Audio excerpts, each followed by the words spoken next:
Well, hello, friends. Welcome back to this episode of Test Those Breasts. I am your host, Jamie Vaughn, and today I'm super honored and excited to have Traci Owen with an organization called Intimate Pathways on my show. And I am super excited to have her on my show. I was introduced to her through my friend Natalie Stevenson with Cancer Community Clubhouse here in Reno, Nevada, who I also interviewed in the past. And she led me to Tracy, which really intrigued me because of the topic we are going to be talking about today. How are you doing, Tracy? You know, I love being able to reach out to people. So this is a treat for me. I'm doing great. Good. You and I've had a conversation in the past, and it was we had this great connection, and I really learned a lot from you from just that. And I am certain my audience is going to learn so much, and I will learn more today.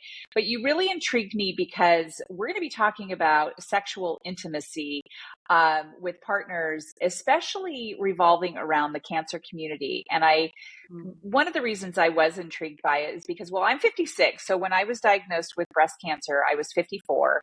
And literally, I would say maybe a month before I was diagnosed, I was being intimate with my husband. We've always had a fantastic, intimate relationship. That is something I've never had any complaints about with my husband. And we still are that way. And we were intimate, and it was crazy. It hurt so bad one day, and it just knocked the wind out of me. I Yeah. was just so upset about it, and so was he, because it just had never happened before. And then about a month later, I was diagnosed with breast cancer, and since then I've learned a lot about how breast cancer affects our sexual life. And of course, I'm also at menopause age. And so there's so many things that kind of go along with You that. got you got all of it together. Yeah, I got it all together, and it just, I mean, literally, I was just going along with life, Tracy, and I was happier than a clam if clams are happy. And all of a sudden, it just all hit me. So I just would love for you to share with us. Can you give us, our audience, a little understanding of what you do and how that actually aligns with the cancer community? Well, this is my story. I am a 58-year-old woman. I had menopause on a Tuesday at the age of 36 when I had all of my parts removed. That was quite an adjustment in life, right? But so Tracy is a nurse. I have been in healthcare for 40 years. I've been a nurse for 35 of those years, and I've worked in oncology for 15 of those years. So, oncology, I would say trauma medicine, which is where I started, is my jam. And I would say oncology medicine is my heart. So, two very extreme places of healthcare. Um, I moved into Cancer Treatment Centers of America, is where I started 15 years back. And I was a care manager. So I was walking the journey with all the people, right? Walking beside people, taking care of them from their first entry to our facility until they were hopefully released to go live their happy life, right, from our facility. And you get really close to people in that. And I'm just kind of a chatty people person. And I just began to hear recurrent stories. My breast cancer ladies, my GYN ladies, men and women who have rectal cancer, bladder cancer, prostate cancer for my gents. I really began to hear of these struggles that were so common to every one of them. And as I was trying to look for places for these folks for help, I just kept coming up so empty handed. And so in my own sense of spirituality, and I'm not trying to be offensive to anybody else, but in my own sense of spirituality, I feel like I was picked up and tossed through a door. This is the door you're walking through. And like a good redheaded Scot-Irish girl, I argued for quite a while about this internal drive that I was newly feeling, because I'm like, crap, I live in Oklahoma and you want me to talk about sex? What? We don't even have sex in Oklahoma. We just, you know, our kids come from cabbage patches, you know. Um, and so in my calling, I just had to say yes. So I went, and this is 2015. My facility comes and says, after a year of badgering them, okay, go build a sexual health program. Um, and that's what I got about doing. So um, I have been moving in this direction since 2014. I've got all these years now of working beside people, really and truly the most internally sensitive, gooey, sticky places that a human owns. What I know in the oncology world and in the menopausal world, right? Because all of us ladies, if we have the blessing of living long enough, we're all going through menopause. And that has very distinct impact in our body. So whether we're going through a natural menopause, a surgical menopause, or a chemical menopause, the same impact happens in the body. But those who get to go through a natural menopause are usually, that's about a 5 to 7 year period for women, right? So it's kind of a gradual occurrence. Where for those of us that are surgically and chemically menopaused, that's a hard stop, right? And so I always know my younger women who are premenopausal when they're diagnosed, their trip is always going to be a little bit rougher when it comes to this part, because now we've got to really do some different body care. And so I'm a nurse. I'm going to always walk into the story first of how can we take care, protective, and be safe with your body. And if your body is in a good place, then you get to do what you want to do with it, right? And then you add in the layer of breast cancer and the story around our breasts that society creates around the breast, right? And then if I'm, I heard all these stories of women talking about, I'm married to a boob man. What's it going to be if I don't have boobs? What's he going to think of me? So that's where the crossover into the sexuality counseling came. So I kind of stepped into it from a place of health first, of trying to help menopausal body health. And along the way, I went back to school at 50 because that's what all the cool kids do. I went to University of Michigan. Again, I live in Oklahoma, and that was a year-long program to become a sexuality counselor and a sex educator. And then I went from there. We have a large governing body called AASECT, AASECT, American Association of Sexuality Educators, Counselors, and Therapists. It's a thing. So I went on to get certification with them. We have less than 1,500 certified providers in our nation, and we have less than 80 that are healthcare providers. But who should be having that conversation? We should. We, the healthcare community, should be stepping into this. What people don't necessarily recognize is that in medical school and nursing school, we know all the parts and what they do and the things that go wrong with them. But there's really never any crossover to how we utilize these parts in our life. And so that was the part that seems really missing. So what I found at Cancer Treatment was once providers knew that they had a person they could refer people to, then they were much more willing to do some screening question with people, like, hey, how's this going? This is pretty common. You got anything going? I got a girl you can talk to, right? So that really opened up a door when providers had permission to not be the person that held that responsibility, because they're not trained in it. And each one of us walk in the room with our own hangups and hiccups and values and worries around sex, right? So that's all that to manage in a room. So I do what I do very purposefully, very intentionally. And that allows me, I think, to help other people find comfort in the conversation, because I have absolute comfort in the conversation. Right.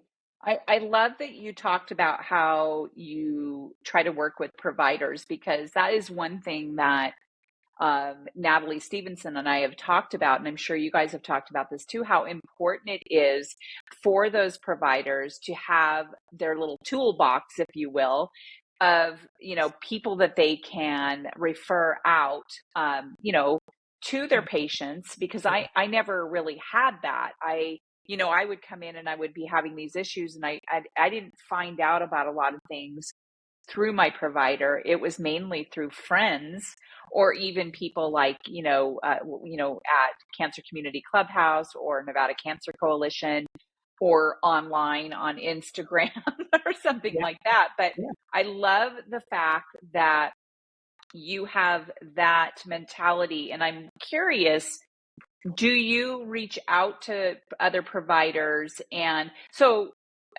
you do things online as well, right? So it's not just in Oklahoma. Right. So You are able to support a whole heck of a lot I, of people. at this moment, I think I'm licensed in 42 of our states. Okay. I'm working on Nevada as we speak. I got to go get my fingerprinting done for the 15th time, like, why do I need new prints every time? I'm still just the same old girl. Um, so I'm working on that. And the reason I'm doing it is because I think I know 5 girls like me. And so the best way for me, I mean, I see people privately in my private practice, but that's seeing, one couple at a time. And it's, to me, these kind of avenues help me get this information to other people so that they can take care of their body and their life and have permission to know I'm not the only one. I'm so glad, because I can't tell you how many women I have spoken to who've had these issues, like we talk about sex. And, you can talk about it to some people, but not to others. And I think we need to be talking about it all the time. Like now I talk about my breasts all the time. I talk about a lot of things I never talked about before. But I really honestly believe that we need to talk about these things even before we even get diagnosed. I'm like, one of the reasons I started this podcast is because there were so many things I did not know. I knew a lot, but there were so many things I didn't know Mm-hmm. before I got breast cancer. And knowing that 1 in 8 women get breast cancer, or any other kind of cancer, like your colorectal cancers and any kind of gynecological type cancers, it would be so nice if we were so much more knowledgeable Yeah. before we ever even go into that. And God forbid it happens to us. But the fact is that the statistics are so high.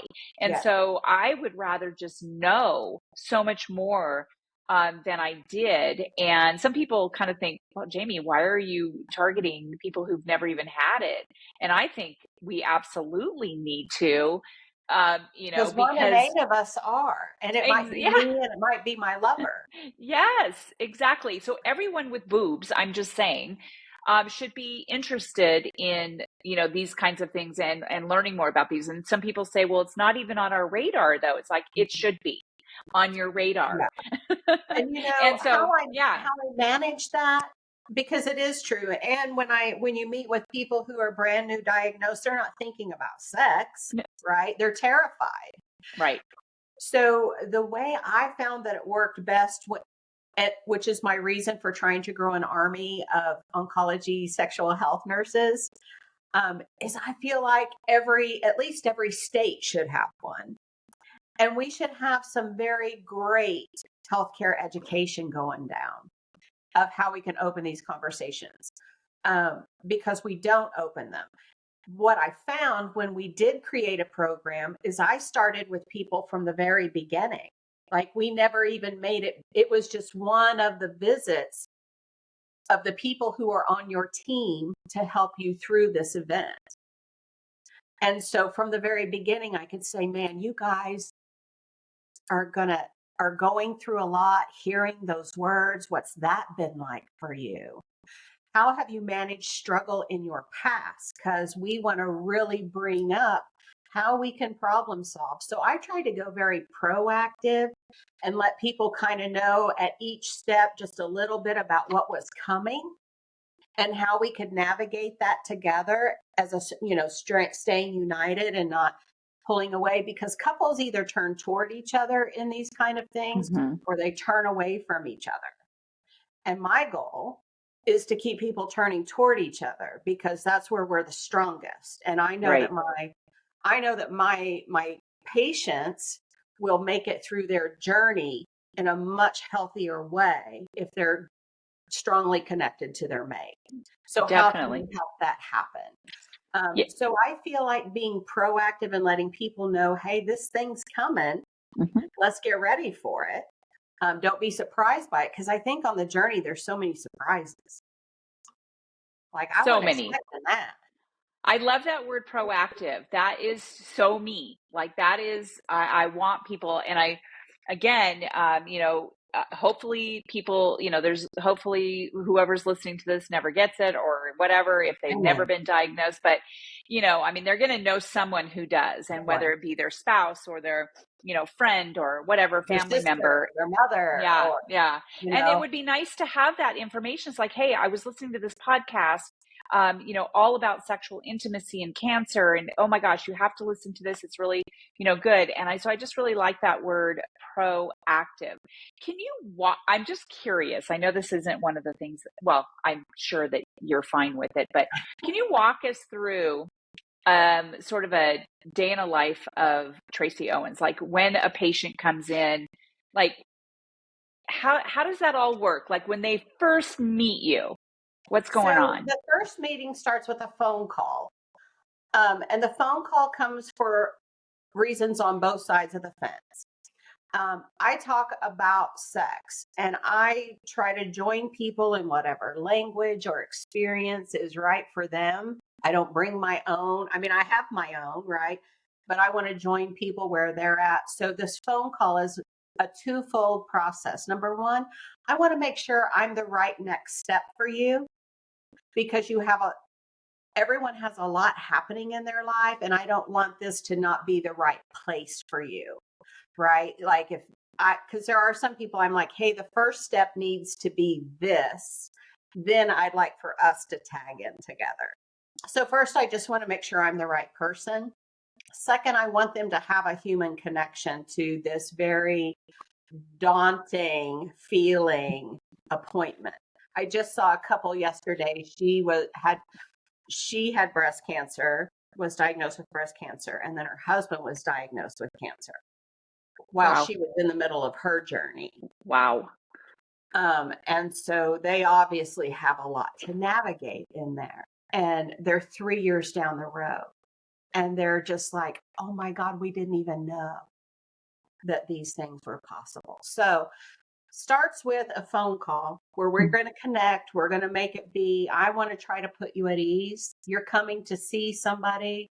I carry nothing in there. I'm not a judgy person. I join people where they are. I want to improve health as the first thing, and then connection as the second thing. And so when they come in, my office is set up very much like a home. It's very non-clinical. So when you walk in, it's like you're walking into a living room where we could just sit and have a conversation. And for some people, that conversation actually needs to start there. Mm-hmm. So I'm going to join them there. And then hopefully we progress into my office, right?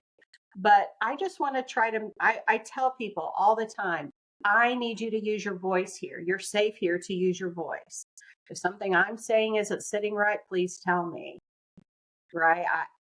I'm here to serve you, and I'm not bringing a template to the meeting.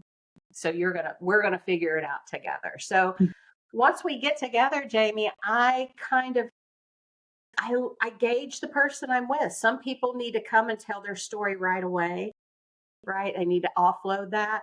Some people need me to guide the conversation to get us to that place. Okay, whichever way we need to go is fine with me. So I meet with people, and we're going to we start from a place of health, right? How are your parts interacting in your body? How is your body functioning for you? And for women, when I'm talking to women, that includes bladder health, bowel health, pelvic floor health, mental health, mind body connection. Because a lot of times, women, from that moment you have cancer, life goes into a chaotic spin, and there's no footing. along the way before the next thing is hitting. And we're making horrible decisions, right? Do you want part of your breast removed? Do you want your whole breast removed? Do you want two breasts removed? Well, really, I don't want any of them, right? I don't Yeah. want any of them. And I don't know because this isn't the world I live in. So I have no clue how to make an informed choice. And I feel like we really push women in these really difficult decisions. So all these things happen. And it's really not until that woman is 6 months, sometimes a year, before finally she's maybe taking a couple of breaths and saying, man, I'm ready to reclaim my life. I'm tired of, I'm done with this. I need my life. I need to take my life back. And what does that mean? So that's typically where I see women in my community now that I'm not inside an oncology facility is that time. And I call it reclamation, right? Because this is what I've been through. And it starts back at the words you have cancer, because they never got a chance to process that before the next thing and then the next thing. Now I'm getting my boobs cut off. Right. And now I've got foreign bodies in my body. And now I got to start chemotherapy. And now I've got to get to radiation. And now I've got to get to reconstruction. And now I've got to start endocrine therapy. So it's mind blowing. So I like to go all the way back, right? Let's start back. How has what has this story meant? And where are you holding the story in your body? I'm a firm believer that women become very dissociated from their bodies. They get very heady, right? Because we're having to make hard, horrible decisions. And our bodies are probably not feeling good. They're going through surgery. We've got strangers touching places that are very private of us. As one thing about women with breast and GYN cancer, especially GYN cancer, these are parts of our body that we typically reserve for just a few people to have access to in our lifetime, right? And suddenly we're on display for a parade. And so that woman you can't stay in that, right? It's so uncomfortable or scary. And so women get very in their head and not really in their bodies anymore. And of course, what's intimacy and sensuality and sexuality?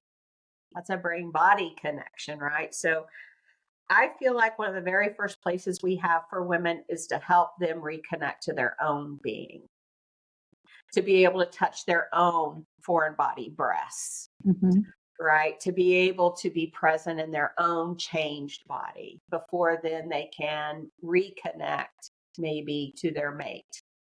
Because I can't connect to someone else if I'm not connected to me. And so that's the place I start. That's our starting place, is figuring out what are the things, where in this story do we need to go back to? How do we improve health? And then we start doing the couple part of how we deal with it. And partners are dealing with a lot too. So that makes total sense that you would start there. So do you have, I know there's probably more than just one, I'm certain. Do you have like look, I don't want to say a favorite, but do you have a success story that you're just so like somebody came in and they were just not okay, and it one of my in the early end, stories. Yes. And yes, I have so many, and I hold every single one of them.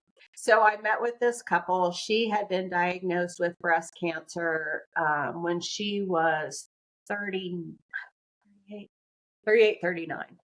And I'm seeing her, and she had a recurrence, and they had come to my facility for a second opinion.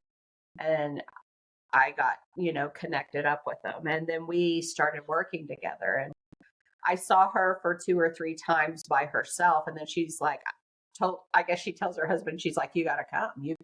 This is us. You've got to come with me. And so this couple comes, and we're working on vaginal hydration and access and all those things. And he looks at me so seriously, and he says, so are you telling me that all along these last 5 years that we haven't been able to be sexual because it's so painful for her, that it didn't have to be that way. And I'm like, that's exactly what I'm telling you. And he looked at me and he says, woman, if you can get her where sex is not painful for her and that maybe she can even enjoy it again, I'm going to send you flowers. So you fast forward, I'm going through my day. It's, several weeks down the road. He didn't often travel with her, so I didn't get to meet him often. And one day I walk in from the clinic, I go into my office, and there is this humongous bouquet of flowers. And I'm like, why in the world did my husband send me these very expensive flowers? What's he? Or someone else's husband. I don't even read the card. Like, I just assume it's my honey, right? So I call him, I'm like, babe, oh my God, these flowers. And he's like, what? I'm like, these flowers you sent me, my gosh, they're beautiful. What did you do or what did I do? And he's like, I don't know what you're talking about, but suddenly I'm pretty curious about who's sending my wife flowers. So I pick up the card and it's from him. It's signed by both of them. And it just says, you are a hero. Oh my gosh. I knew what that meant, right? I knew from our previous discussions and the way she had been progressing that she had finally been able to have an experience with her husband that had not been part of their life for about 5.5 years. Oh my God. So that is amazing. We have so many of those stories. I love it.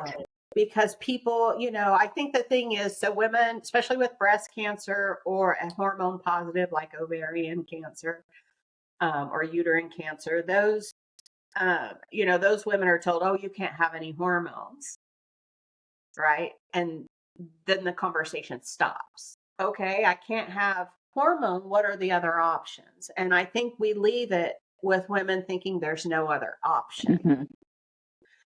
And that's a lie. That's lazy, in my opinion. That's lazy healthcare.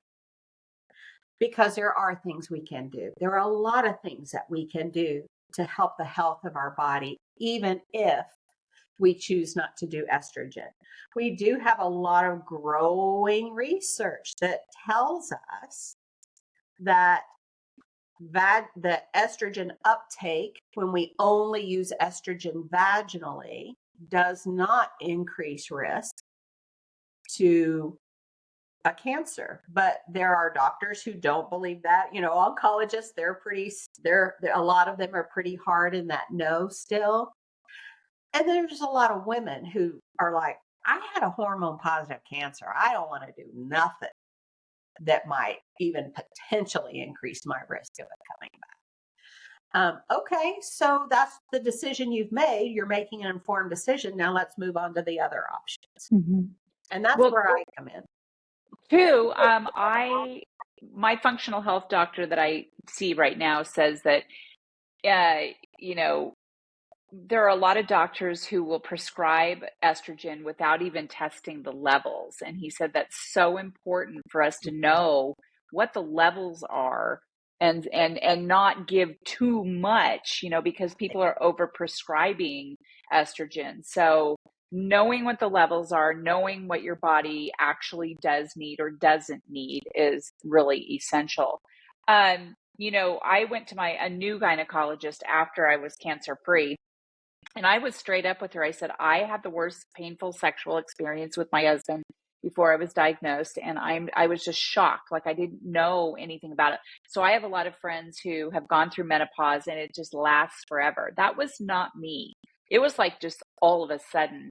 And I think that cancer had thrown me into it because at that time I had cancer. I just didn't know it. But she gave me a couple of items. I learned that our vagina shrinks this way and this way, but all the ways, and it shrinks. And I had no idea, but she put me on a prescription, an insert that has helped tremendously. And she suggested another insert that helps with the dryness. And I remember after I had been on it for maybe a few months, my husband and I were like, "Oh, you want to try?" And so we were both kind of nervous about it, but we tried it, and I was like, "Oh my God!" So And some now, women need more than just depending upon, a lot of times it's how long has it been this way? mhm. That's what's important, because that tells you the health has been degrading and degrading over time, right? Of these tissues that are not being fed. So estrogen in our body has impact literally head to toe, literally head to toe. So when I'm meeting with someone, we got to talk about keeping our brain crisp, right? Because estrogen kind of helps our brain not feel foggy and helps to kind of help our emotions a little bit. So we got to be in tune with that. We have to pay attention to bone health. We have to pay attention to vaginal health, bladder health, bowel health. It's all important. Um, and women really have never been educated about their vaginas or their vulvas, right? We don't educate women about their own bodies. Like, I'll talk to you about your heart health, but I can't talk about that part of you. How do you separate a body, right? It's all a body. And as I say, after 40 years in healthcare, nose, elbow, penis, and toes, they're all just body parts for us to take care of, right? All the parts have a purpose. All the parts are important. And so we should take care of all the parts. So for those ladies who cannot use estrogen or choose not to use estrogen, we can use hyaluronic acid products. That's what I use. And there are several different types. There's a lot of price point in it. So we, try to match to what the ability of that woman is. So the loss of estrogen in our pelvis, our genitalia area, and that for me includes the whole pelvis. Estrogen impacts our pelvic floor muscles. It impacts our urethra, where we pee from, the urinary bladder, the outside of the vulva, all the external tissue, and the vagina. And what happens is all those tissues will thin, they will shrink, and they will become inflexible. So by using hyaluronic acid sinks into the tissues to the cellular level, and it helps the cell hold more moisture in the cell to make the cell plumper and stronger. And if all the cells are plumper and stronger, so are we, right? That has a cumulative effect for us. We also know So that's what's going on with my vagina, how it got better. I like it. I'm picturing it. And then we have to look at the other kinds of products that we use. Like I talk to women about, do you take hot baths? Do you use Epsom salt in your bath? Do you get recurrent BV, yeast, or urinary tract infections? That oftentimes speaks to the balance of good bacteria in our body. And so using probiotics can really help improve getting rid of yeast, BV, recurrent UTIs. Hydration certainly helps that get better. And then we have to look at bowels, we have to look at how the bowels are functioning. Okay. If you're squeamish, turn away. I'm showing a picture. So you help me know when you can see it, okay? Yeah, I can. There's a little bit of a glare, but that's actually better right there. Okay, I can see it pretty good. The female reproductive. Cut the woman in half, right down the middle. And this is kind of what you see. So landmarks. This is the bladder. This is the urinary urethra and the urinary meatus, where we pee from. This is the head of the clitoris. This is the vagina, the cervix, the uterus, one of the ovaries. And this is the rectum. And you see how close that rectal wall lives to that vaginal wall? Yeah.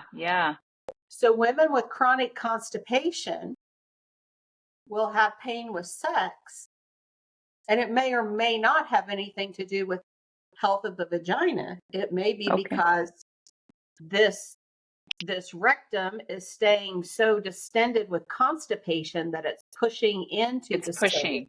Yeah. So that was So, what I was going to ask you, is some of the signs. What are some of the signs that people should look up for? And that, might be one of the signs is constipation.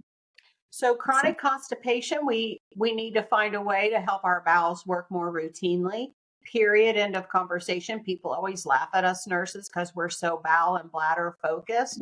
But here's the reality. The bowel and the bladder is where we get rid of the toxins of our body.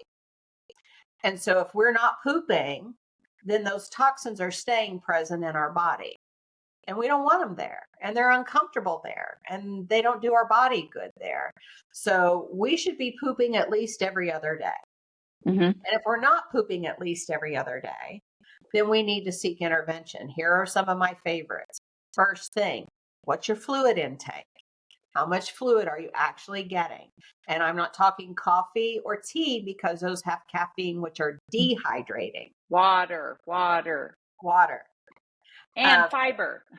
And people, kind of go cross-eyed with me. I'm like, put your lemon, put your lime, put your flavor, whatever it is that you need to do, Just get it in your system. get it in. And then I'll talk about a probiotic, putting good chemical or putting good bacteria into that bowel so that it can help do its job. So a good probiotic is good for all of us.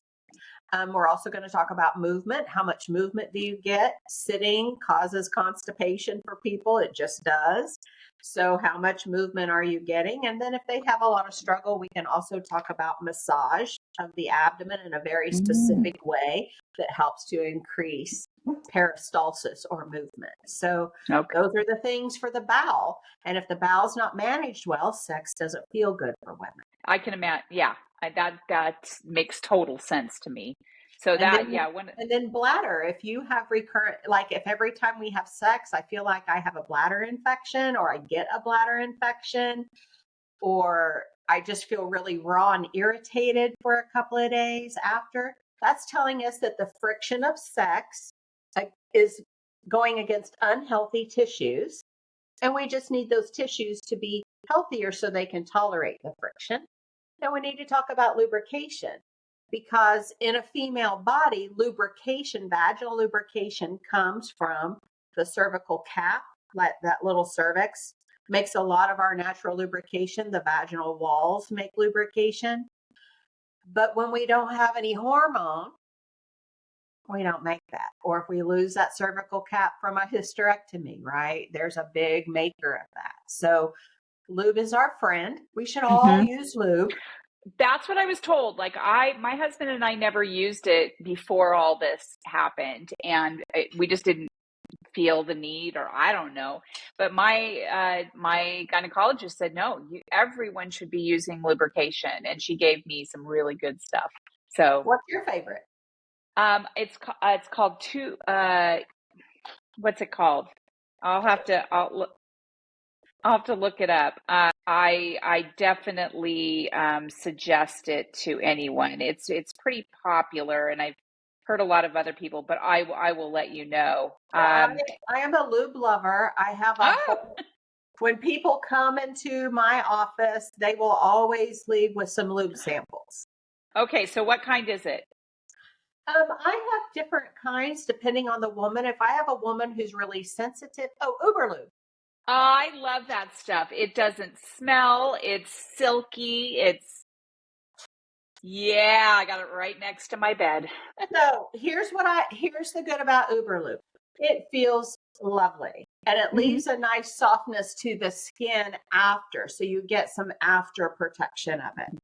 This is a pure silicone lube. So for people who use vibrators, toys, whatever in the bedroom that are silicone covered, Hmm. we'd want to use a different lube, because Oh, the okay. silicone chemical of this, visuals again, visual warning, and silicone covered vibrator, this Uh-huh. silicone chemical will not completely be able to get off of this even when we wash it, and it will degrade it. Oh, and so you're going to be inserting stuff in there later that you don't want in there. Got it. Okay. Makes total sense. So And I also, I love will this let, for just lovers. When lovers are uh-huh. together, that's perfect. But if a couple likes to use, has some variety in their bedroom of Hmm. things that they play with, I'll say let's go for a hybrid lube, which is Okay. a combo platter of silicone and water based, but it's enough of a watering down, if you will, of the silicone that you can safely use it with a silicone toy. Okay. Wow, I never even thought about that. So Um, I have a couple of uh, one of my show and tell. favorite I got all kinds of stuff here. Uh, one of my favorite is this gold hybrid. Oh, move It's it over just a little bit. There we made go. by Gold hybrid. Gold Hybrid, and Okay. it's a combo platter of silicone and water. What I love about silicone is that women who have recurrent BV and yeast, silicone has less impact on vaginal pH than water based does. Okay. So if I have a woman who gets recurrent infections while we're trying to get those tissues healthier, a silicone lube is good for her. And if we're working on dilation, silicone can feel really good for that woman as well. Okay. So I'm a lube lover, but I say you got to find the lube that works well for you, right? I love how you call it a combo platter. It's like being at a restaurant, like at a Chinese restaurant. But sex I'll is take a the combo combo platter. platter of the. Sex is a combo platter, right? I mean, I It work on sex menus with people, is. Love right? it. What's on your menu? Because if the only thing on your menu is chicken fried steak, I might love chicken Right? fried steak, but if that's the only thing on the menu, I might get tired of it after a while. Yeah. Yeah. Oh my gosh. This is so enlightening. I mean, I'm learning even more from you now. I always thought I knew a lot, but I mean, I do, but I just There's learned so always much more to learn. more. None of us There's know it all. always so much more. Every time I shut this computer after an interview, and I'm like, "Holy cow! I learned so much more than I thought I knew." Look at my brain. You can still learn. So I do Like, want to talk about like hydration. So I talked about hyaluronic acid. I want to give women who are like, what's that deal? I want to tell them like the top three that I use of hyaluronic acid. My first and foremost is called Hyalogine, okay, Hylagon, and it comes in Hylagyne. two forms. It comes with an applicator and gel, Okay, and it comes with or you can get suppository. I'm a okay, suppository lover. I've used Hyalogine for about 8 or 9 years of my own life journey. uh-huh. And we didn't get suppositories until about a year or year and a half ago. I was a convert immediately. Um, but I tell women, if you're menopausal, sexy, and you're feeling a little dry, this is a great routine to put into your life. So twice a week, I hydrate my vagina. Twice a week. At bedtime, I have these right by the bed so that I don't get in bed and be like, oh, I don't even want to So you get back up. hydrate your vagina 2 times a week. You at least poop every other time. Yes. But here's the caveat on the twice a week. For some women who are on AIs for their breast cancer, endocrine therapy, right? Like Okay. aromatase, letrozole, Femara, aromasin, all of those. They're AIs. And what we know is they create a Sahara desert down there. And so women who are on endocrine therapy for 10 years, right? Their vaginas get very dry. And to me, it's unconscionable that we're prescribing these medications to women all day long, every day, and we're not providing information about, hey, sis, things are getting ready to dry up for you. Here Yeah, are yeah. things that you can do to be protective of your body. What's the number one reason older women die? Do you know? Oh, they die in the desert? Urinary infection. Oh, oh my gosh, Tracy, I have always been very prone to urinary tract UTIs, and I've had two in the last year, and I've gone immediately to the doctor to get it taken care of because I recognize it immediately. That totally makes sense to me. It's So awful. urosepsis is the number one killer of older ladies. My Wow. thought is if we helped women stay healthier along the way, Yeah. perhaps we wouldn't have this story. Okay. Um, Oh, so that makes two such or sense. three times, I tell women if they already have pain, I'm like, I want you to hydrate your vagina 3 times a week for the next month. And then we can talk about maybe going down to 2 or exploring 2, but let's really Mhm. saturate with Hyalogen. And then if they're really super dry and it's gone on for a while, I may even add in a vaginal vitamin E suppository. Mhm. And for all of my women who have had radiation in the pelvis, I will almost always use a vitamin E because we know there's scarring down there. Is And that's an insert as well? yes, so it's just Okay. just a suppository, but it's just vitamin E. So there's times where I'll forget, like I always tell my husband, and husbands need to know, partners need to know this. I think it's really important for the partner to remind too, because sometimes I forget, like I'll get in bed and it's like, I forgot to put my suppository in my vagina. I said, oh, you're supposed to remind me. And there's times where I'll get in bed and he goes, did you put something in your vagina? So I get up and I put it in there. But so I started putting it on my calendar. So every day it says it on my Yeah. calendar, and or whatever In my days I put it on phone, there. because if it's not in my phone, Yep. I'm not Yeah, going to be there. exactly. But I feel like that's something like a partner could help with. Like And we're I in this give those together. actual assignments. Your day. And I say everything as a couple, right? Because our partners have a vested interest in our vaginas. Yes, they do. So let's let them participate in the care of her as well, right? That Yeah. instead of just showing up for the party, you're going to have to be part of the preparation and the cleanup, right? Yeah. So I think hydration is the very first. It's always the first place I start women. This is about your health. Mhm. This is about tissues being healthier. And if our tissues are healthier, then they perform better in the way we want them to.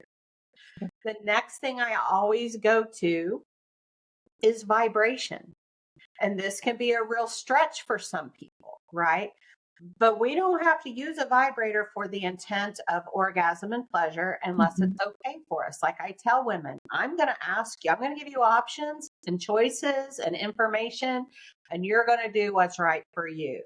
So for some women, that means I have to, oh, I thought I'd gotten that out. What did I do with it? Oh, there it is. Sometimes that means we use a vaginal dilator because that feels Okay. more, that doesn't feel as threatening or as Right.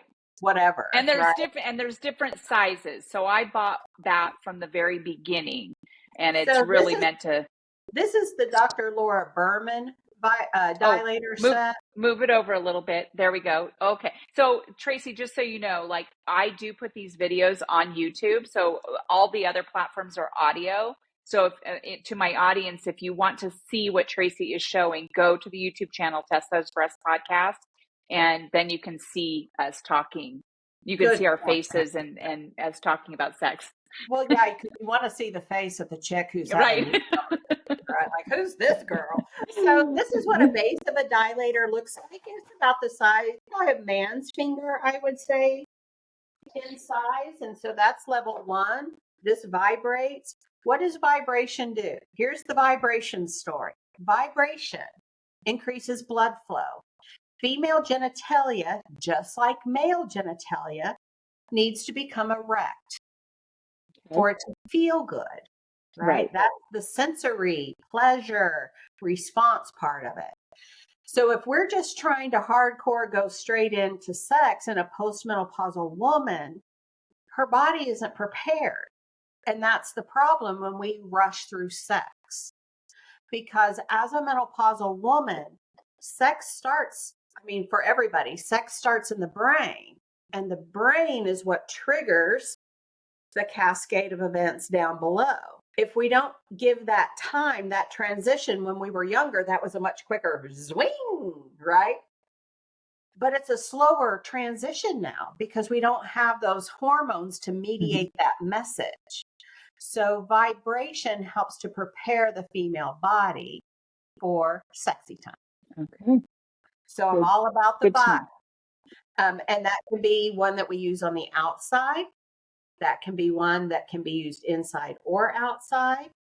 That's something that can be done on a woman's own to try to help improve health of her vagina.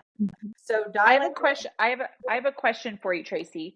Yes. How do you address, so there's a lot of people out there who when we're talking about sex are just so like private and offended and like wouldn't even be caught at all with any kind of vibrator or anything. How do you help those people? How do you I use um the dilator. I step into it from a dilator standpoint because this is a okay. clinical tool. Okay. This is something we use for pelvic floor physical therapy. We use in the gynecology office. This is a tool to accomplish a task. Okay. So I tell people this is a tool, right? And so for people who have never had any kind of, experimentation in their bedroom, we're always going to start here. And we're always going to start with the woman herself, right? Mm-hmm. So for some women who have had vibrators in their play, that's an easy step. But there's a whole lot of women that this is a difficult step. Mm-hmm. So it's pacing. It's all about pacing. It's about permission. It's about perspective shifting or perspective exploration. Like, what are we trying to do here? Like, really, Right. what's the story of what we're doing? And if the story is I'm trying to keep my body healthy and I'm trying to maintain a great connection with my mate, where's the negative in that, right? How Right. is that a bad thing? So I'm going to tell you in my time, and I'm not trying to I'm not sitting here being like, whoa, Tracy. I think every woman and every couple can come to these conversations. They just got to have a good guide. Right. Okay. Makes You just sense. need a good guide on the tour, right? Right. And so I don't know why, but I like being the guide. I like giving Yeah. people information that the rest of the world tells them they're not entitled to. Right. And I feel like you are the type of person, and I feel like I would probably be the type of person like this too, because we know that sex is important. We know that intimacy is important, like seriously important. There are some people who can joke around about it. Like I can see your personality. You can be very clinical and serious about it. You can be humorous according to the people you are talking to, which is great.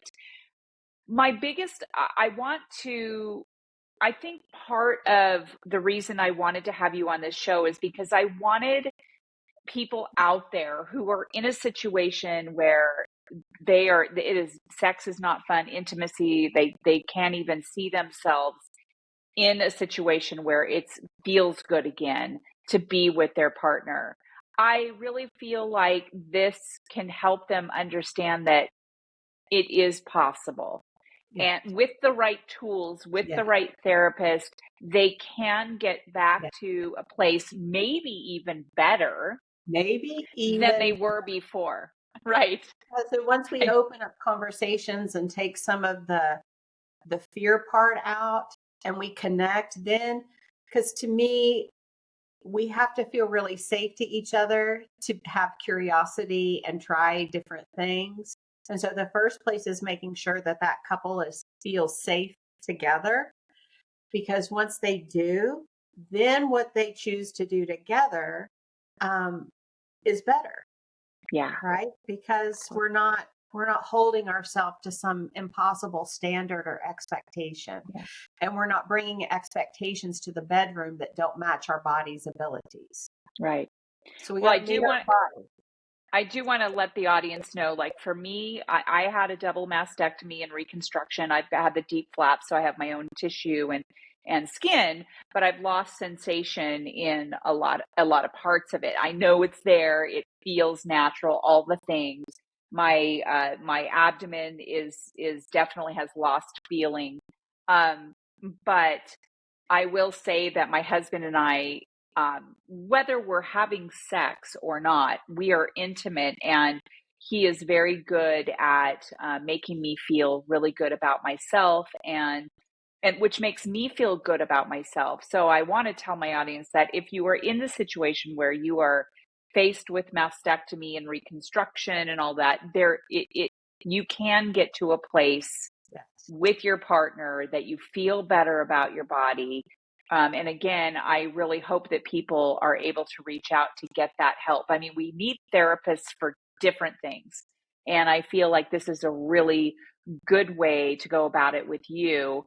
And I want to end this by asking you, any providers out there that are listening, because I know that there's a lot of breast cancer and gynecological type cancer patients, people who've had colorectal cancers, advocating for others and trying to get messages to our providers. So how can providers be proactive? What are you doing to reach out to providers to give them this information and say, hey, if you have patients, you need to, don't just give them a packet, Tracy. Like when I went into the gynecology or the my first oncological appointment, I was given a pack, like a whole, I don't even think I looked at it. They know. I I always really laugh because think, they were like, is that in our new patient packet? And I'm like, yeah, let's put it in there. And it'd be another 52 things they don't read. right, Because it's they're overwhelmed. overwhelming. They're Yes, overwhelmed before they ever picked that up. So yes. they can't read all that. And So they need to we be have to say it 3 or 5 times before it can soak all the way through, you know? right, right. So they It's need to, not a like, one and done. the oncologist, breast, or I don't care who it is. Oh my gosh, I don't know if you're having trouble with, any kind of intimacy, or maybe the patient says something like sex hurts and they're kind of uncomfortable about saying it. So providers sometimes have to be a little savvy Yeah. in kind of drawing And that so kind of stuff I out. It's love like, to help physicians, nurse practitioners, PAs, and nurses learn how. I don't maybe need to know how to have the whole conversation, but how can I lean into a comfortable screening with everyone, no matter their age, no matter their gender. The thing we know is that about 23% of women going through a cancer diagnosis will ever have anyone ask them about their sexual function. interesting. So I never was. 80% of women, we know 80% of women with breast GYN cancer, colorectal, will have sexual side effects, sexual body changes. 23% of them are going to get a conversation. So I challenge providers to be brave and to take care of people in their whole being versus just the one thing. Thank you. Because I Yeah. can't separate your brain, your heart, your lung, your breast, your butt, your toe. You come as a whole being. Mm-hmm. And if I'm not taking care of the whole being, I'm missing the boat as a healthcare provider. Right. But And that's I my feel own. like if couples can open up and talk about these things, that seems to, even though it's uncomfortable at first and whatever, talking about the elephant in the room, and I feel like opening up that conversation and both being part of it, because I know that there are some couples who's like, well, she's just frigid, or she, or he can't get hard, or whatever it is, We're always and pointing it's at the just, other one, right? it's like we need to talk about it all together. I'm very, very fortunate to have a husband who absolutely will talk about it. He will work on things with me. We are still in therapy together because of some friction, non-communicate, whatever we were Don't going we through. all need a little Yeah, bit? exactly. I feel like we should go once a month as a couple for the rest of our The lives, world's a honestly. bit of a crap show, so we we all have need a got little bit. we've gotten so much out of our therapy. So yeah, so to the providers out there, please, please, please, like Tracy said, be brave and have that conversation. I want to wrap up here by asking you to kind of share some of the resources that you have on here. Number one, I've got your phone number for your office and your cell. I have your email address, your website, your Facebook page. What are some of the resources? You've got A Better Normal, Your Guide to Rediscovering Intimacy After Cancer. What's that? They're all just different writings that people have done. A Better Normal was written by Testevez, who is a cancer survivor as well.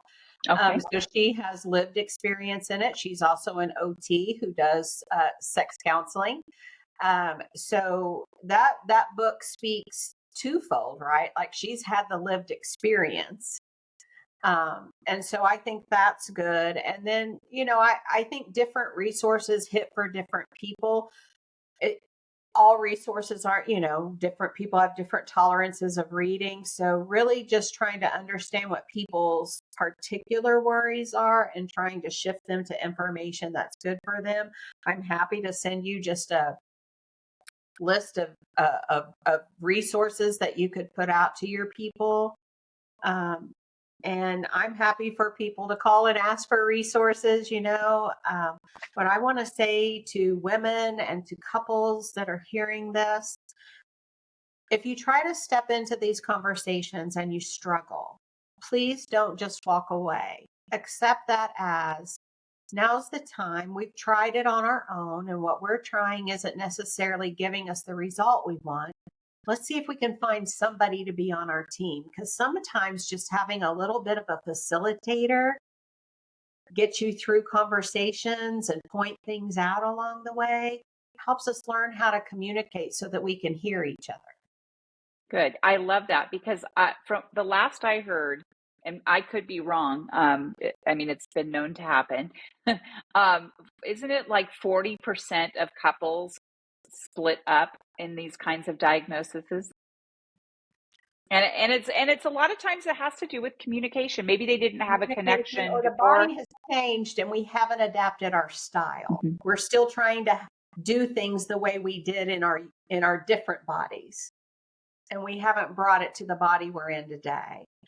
None of us are, there may be some 20-year-olds on here, but you and me for sure. Those days are gone, right? Right. And so if I keep trying to hold a standard and expectation to the sex I had at 20, to the sex I have at 58, I'm going to be disappointed because my body is completely different. My brain is completely different. And if we can know these things before going into a diagnosis, I heard recently, if you have boobs, you should be learning about breast cancer because men and women get too. Yes, they do. And men get breast cancer. Yes, so they do.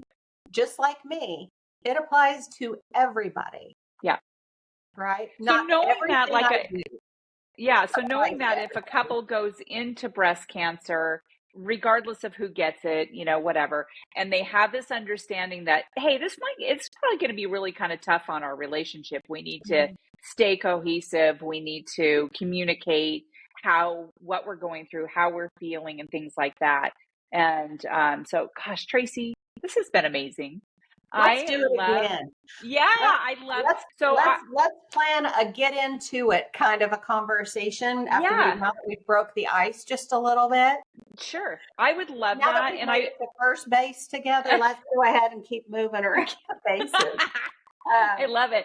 Well, I do want to tell you that Test Those Breasts is now a nonprofit. So I'm moving forward and I don't sell anything or anything like that. But what I do is I am housing all kinds of resources like yours for people to know about. I bring education and awareness. I'm not a doctor, but I certainly use doctors and, just different kinds of experts to be able to educate other people. So I would be thrilled to be able to house your information on the website so that people know where you are, what you do, and what your personality's like, and so they can reach out to you. She's a hot mess express. I'm a hot mess express. That's what I am. You and your husband must have a great old time.